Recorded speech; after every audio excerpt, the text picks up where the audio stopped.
The unsurpassed, penetrating, and perfect truth is seldom met with, even in 100,000 myriad kalpas. Now we can see and hear it. We can remember and accept it. I vow to make the Buddha's truth one with myself.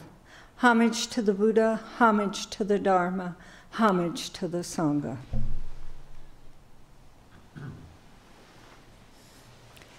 So today we celebrated the enlightenment of the Buddha. And it was coincided with the holiday time in our country. And when the Buddha was in his 30s, late 30s, he had a profound experience. And he spent the rest of his life teaching others how to find their way. And he taught anyone, male, female, lay, monastic. And he taught until he was 80 when he died, at 80. So he taught for a long time.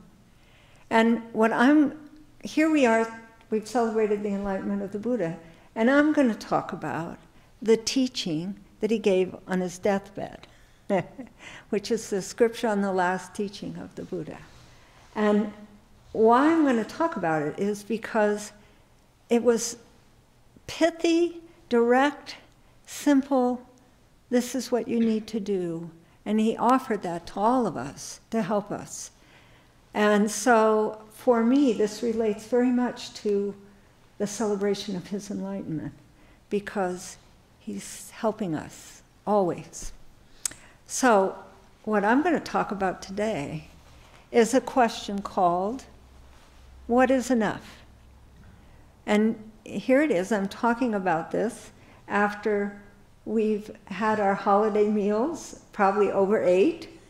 Didn't ask ourselves what is enough necessarily. Perhaps we overspent and or over-received. And it's just a good opportunity to look at our minds and our actions and reflect. Do we live by what is enough, or do we not? And what are the signs in our personal lives which indicate that we experience and live by what is enough? And what are the signs of our world that is a reflection of our living by what is enough, or that we are not living in that way? When I first thought about, I was asked if I would do a Dharma talk, and I had been thinking about what is enough, and it came up, oh, okay, talk about that.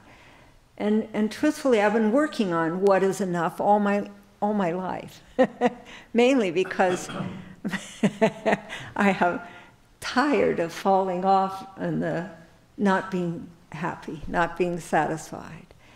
And so I said, well, okay, I'll talk about what is enough. And literally, probably 2 seconds later, my mind said, oh, don't forget to get some chocolate. We've got an upcoming retreat. Said, oh, okay, there you are. This is the mind. What is enough? So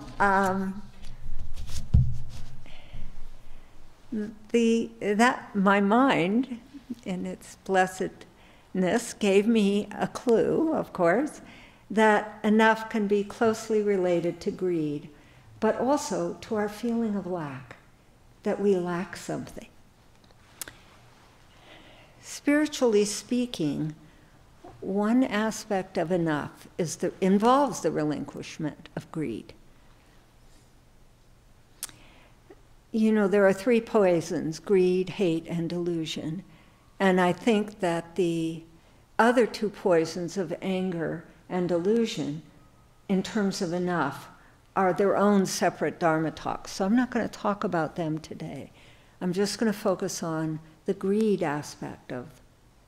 But if we were speaking of enough in the affirming way, then what we're really talking about is experiencing the sufficiency of our lives, the sufficiency of a moment, the sufficiency of our actions, and that we are enough, that everything is enough.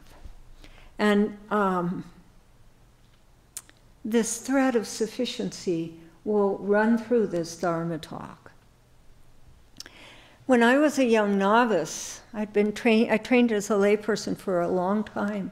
I've been a monk for a good while, and I'm just, either this year or the next year, I'll have been a monk longer than I trained as a layperson. So I've trained a long time as a layperson. And so here I was, a young novice at the monastery, and I was really struggling in the beginning because there were 20 plus people, many, and nothing was to my liking. I was very dissatisfied, and I was pushing away from what I was experiencing. And it was, that included myself. I was very dissatisfied with myself, and I felt like I wasn't able to do what was being asked of me. And that was doubt. Okay, that's doubt. And so I think as a layperson, I was able to affect some of the conditions of my life and make them more to my liking. That, as we all know, however we live, we all struggle with this, what is enough, and we can't really make our conditions last in a position to be of our liking forever. There's always something that goes wrong. Truly, this morning the toilet overflowed. If you want an example of things not going the way you want, I got to do a Dharma talk. Oh well, plunge the toilet quickly. Anyway, help came. But I think the big thing for me was when I was a young novice and struggling, I didn't realize, I thought it was the conditions. It was all the things out there. It wasn't me. And so we had, fortunately, a ceremony coming up where we read the scripture on the Buddha's last teachings.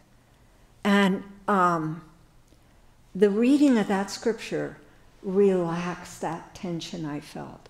And basically I went, oh, this is me. This is my work. It isn't about changing everybody else. Now, it took a really long time to practice to do that, but at least I saw from those teachings.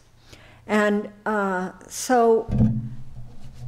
and for those of you who know that the Buddha's last teachings can be found in both the monastic office and Buddhist writings, which was translated by Reverend Master Hubert Neerman.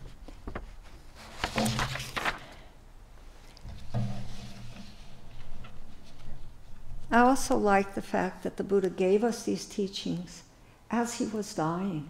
The body was going, and he made this wonderful Dharma talk, which we all get to practice over the years. So I found it poignant, moving, and inspiring. So I'm going to quote from the scripture, because in part it was like the saying goes, water is for trees and grass. It quenched, the Dharma quenches our thirst. It quenches our dissatisfactoriness. So the first quote I'm going to read you is about contentment. And truthfully, I was anything but content. Okay, so he says, now the Buddha's scripture on the last teaching, he's giving it to his monks, but it applies to all of us. So sometimes it'll say, oh, you monks, sometimes it'll say, oh, disciples. So I'm going to say, oh, disciples, if you wish to be free from miseries and woes, look into contentment, which is synonymous with knowing what is enough. The teaching of contentment is none other than the location of true wealth, ease, security, and peace. So when I heard that, oh, okay, it's about me. It's about finding that contentment inside of me, not changing the environment, my environment. The Buddha also said, recognize the person who has many cravings. That was me. Their misery and troubles are many because they seek for many benefits, gains, and advantages. The person of few cravings is free from seeking after things or yearning for them. Hence, they are free of such sufferings. They desire little, only esteeming what is fitting for their spiritual training and practice. By desiring little, so much more are they able to bring forth fine merits and virtue. So this is a view into ourselves. And I can say from personal experience that when we hanker after things or people or views or material objects, we bind ourselves up. So it's an endless practice to just see that and then start letting it go. It's an endless endeavor. I would like to quote now from a female, a woman. Bell Hook is her name. She was a feminist, a black woman, an intellectual writer, a Buddhist, and a Christian who died recently at age 69. And I love what she says. Since when, this is her, since when did money become life? I think that the poverty of my growing up that I lived with and among, we were always made to feel that money is not what life is all about. That's the total difference for everyone living right now, because most people in our culture believe money is everything.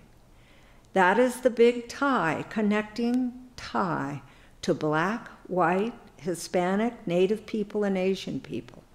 The greed and the materialism that we all invest in and share. I don't know whether you ever saw the animated movie WALL-E, I think is what it's called, and it's about how all the people left Earth and were living in spaceships, and they left behind a trash compactor to deal with their leftover trash because Earth was uninhabitable. It was full of all this trash. It was like this giant dump. And I think about that film often. And truthfully, it disturbs me how oblivious we really are to all the trash we make and all the things we throw away and all the stuff that we have that consumes our energies and our mind. When I was coming back from the Bay Area recently, I was driving on Interstate 505, which is a relatively quiet stretch of road. And this RV passed me, going very fast. And then as they got past me, they started throwing out their lunch boxes, or, the trash. And at first I went, oh my goodness, and then I didn't get angry. I just got still. And I said, wow, they are disconnected with their world. They don't see that when they throw out trash out the window, that it affects them, it affects us, it affects all of us. So it's really a good teaching, and it certainly helped. I was listening to a Dharma tape, so I was in a nice place where I didn't have to get annoyed or angry at what someone was doing, but to realize, I was raised, and I'm grateful, it made me grateful for my parents, because when we go camping, we always cleaned up the campsite before we left. And my parents would say, make the place cleaner than when you found it. And I was just very grateful to them while I was looking at this situation. And there was a sympathy there of the disconnect of someone who could throw stuff out their window and be oblivious to the impact of it. So, and that doesn't just happen on a little level. It happens all the time in our world. And it really bothers me that all the kids we see will be inheriting our trash. That's there's something not good about that. And our oceans are contaminated with it. So how do we see these things in lines of what is enough? And I think it's really good because individually and as a world, it's good for all of us to think about it.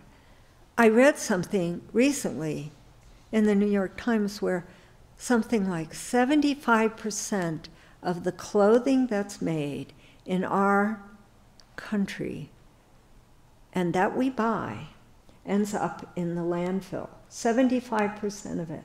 It's a huge number. And most of it isn't worn out clothing. Most of it is unworn or little used. And people just throw it away. So again, there's this disconnect going on that I think we can all be aware of and be concerned about. So what is enough?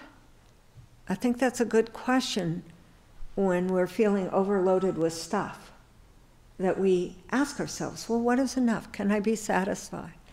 I can remember that it was in the early 80s, mid-80s, no, it was probably early 90s maybe, and my father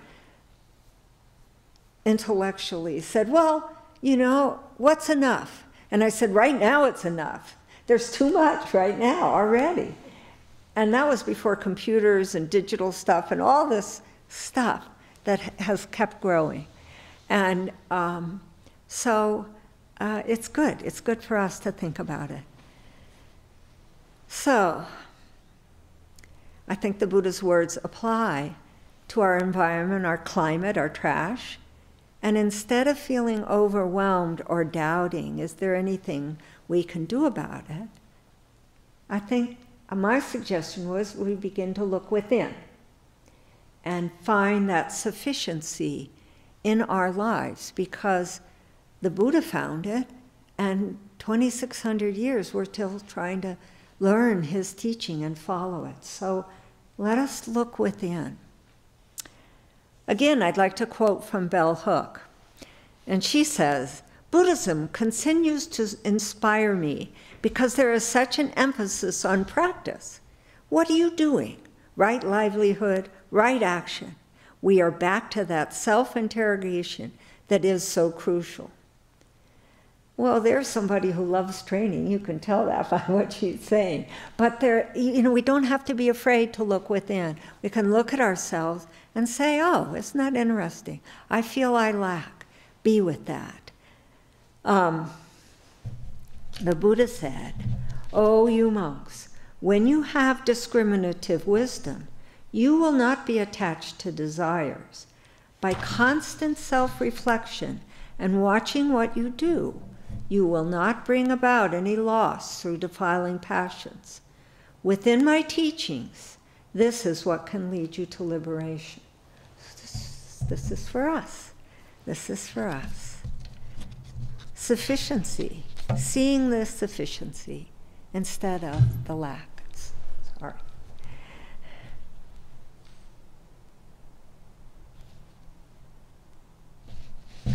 Even that we are disturbed by what we see, we can look at that disturbance and say, oh, isn't that interesting? I've lost my way. Hang on.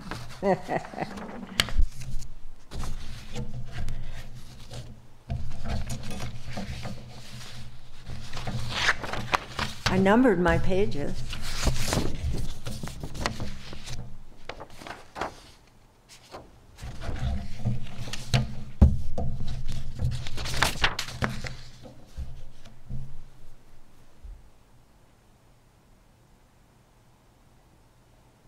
It is enough to see.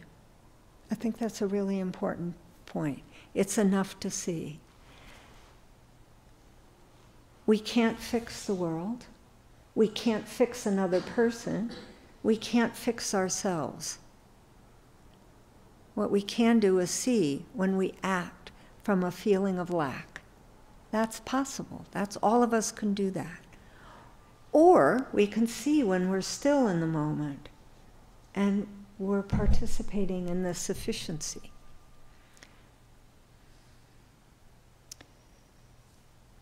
also, I would say the moment is enough, and the person is enough, and we are enough. And that this is our true adequacy.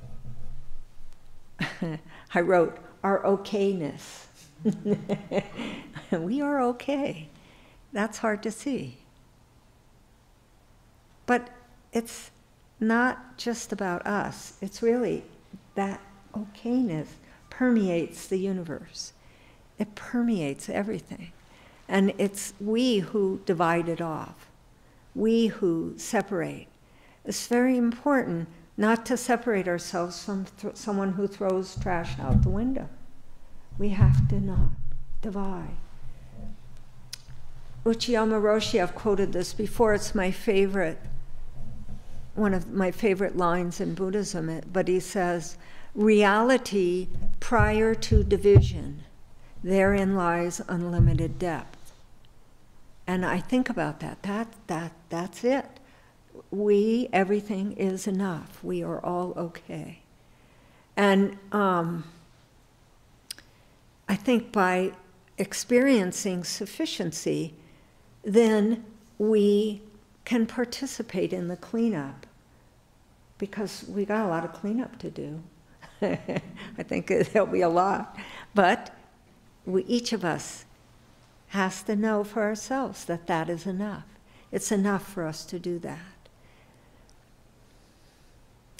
The effort we make to sit still, either in the moment or in our meditation period, it is the opportunity to watch our minds. And we talk about watching our minds a lot, not to control them, not to make them different than how they are, but just to see, what are we doing? What are we thinking? What's going on? Can we watch and say, as a novice master once here said, oh, isn't that interesting? When we say, oh, isn't that interesting, instead of judging, there's an openness, a spaciousness to that. The Buddha says, the teaching that to spiritually benefit yourself by training benefits others contains all. Were I to abide longer, there would still be no more to obtain from me than this. In other words, he's saying, do your training, do your practice. That will benefit everybody, yourself included, and that's enough. Now, when we start looking at our minds, we know that our minds work on the premise that nothing is enough. It's always dissatisfied. The mind is often, not always, but often dissatisfied. And there's just that ability to let that thought go without pushing it away, without directing it, without controlling it. Oh, isn't that interesting? There it goes. You know, when I first came to the monastery, I was horrified by looking at my mind. It was like a raging river, you know, running a tidal wave. I mean, it was truthfully, it was also an entertainer. The mind's very entertaining. It'll do all kinds of stuff to keep us distracted. So, but the practice of just seeing it, oh, isn't that interesting? That allows our minds to shift, which they do quite naturally. Dogen's teacher, Tendo Nyojo, said, body and mind drop off naturally. And we don't have to do anything. We just have to watch it and be still. And then from that stillness, a shift in our perspective can happen. So with training, we are aware of initially maybe nanoseconds of stillness and quiet, and then it increases. And we sit with what is, whatever's going on. As it says in the precept commentary, the bottom of the ocean is still. even when there is a great storm upon its surface.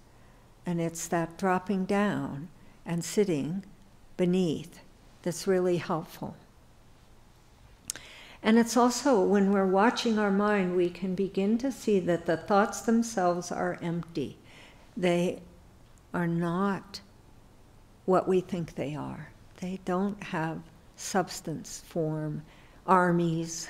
They can't do things, really. It's that willingness to just let them go and flow away. Now, I'd like to finish with a quote near the end of the scripture of the Buddha's last teaching, which says, "O my disciples, the principles which I have extended and expanded and employed are the Dharma body of the Tathagata, which always abides and is not extinguished." Always abides and is not extinguished. I think that is so wonderful to be willing to see that in one sense we're always a part of the Buddha. The Buddha's always a part of us. And we can be reacting to what's going on in our minds, but that isn't the real thing. And that when we realize the Buddha's always with us, we're participating, in a sense, in the enlightenment of the universe. And it's not some otherworldly, blissful state, is my experience. It's actually just in each moment that we live, and it is enough. And so, thank you very much.